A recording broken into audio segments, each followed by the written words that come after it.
প্রিয় দর্শক মন্ডলী, আমি আবার আজকে আর একটা নদীর ধারে চলে আসলাম। কিনারাতে, পুরো কিনারায় দাঁড়িয়ে আছি। দেখি এই কিনারায় দাঁড়িয়ে আছি একটা মহাপ্রসাদ তৈরি করার জন্য, বশীকরণের তৈরি করার জন্য।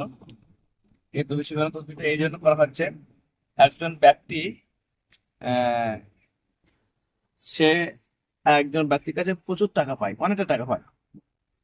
সে সামান্য কিছু না দেওয়ার মতন কিছু দিয়ে আর দিতে চায় না।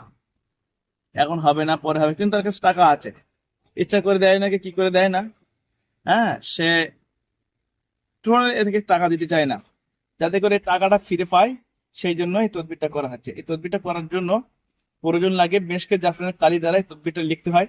লিখার পরে এরকম নদীর কিনারাতে এসে এই তদবিরটা করতে হয়। তদবিরটা করলে কাজটা ভালো হয়।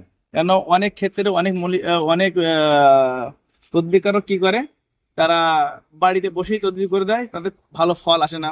বা জায়গায় বসে এর যে নিয়ম, পরিপূর্ণ নিয়ম না মানার কারণে ফল ভালো আসে না। সেই জন্য এর পরিপূর্ণ নিয়ম মানতে হবে, তাহলে গিয়ে ফল আসবে, ভালো ফল হবে। বিসমিল্লাহির রহমানির রহিম। বিসমিল্লাহির রহমানির রহিম। বিসমিল্লাহির রহমানির রহিম। এই মাটির ভিতরে দিয়ে দিলাম, এই বালি জাতীয় মাটি দিয়ে এই নদীর কিনারায়, এই নদীর কিনারায় পড়বে। পানির ঢেউ আস্তে আস্তে লাগবে, আর ওদের মহব্বত আরো গাঢ় হবে। গাঢ় হলে এর যখনই টাকাটা চাবে তখন দিয়ে দেয়। বিসমিল্লাহির আল্লাহ, পুরো নদীর কিনারায় আমি দিয়ে দিলাম। বিসমিল্লাহ, আল্লাহু আকবার। এই পানি একটু ছড়িয়ে দিতে হবে, এটা মেশকে জাফরান পানি। বিসমিল্লাহ, যাতে কাজটা ভালো হয়, মহব্বতটা ভালো তৈরি হয়। বিসমিল্লাহ, আল্লাহু আকবার। দোয়া করবেন যাতে করে এই ব্যক্তি যেন টাকাটা ফিরে পায়।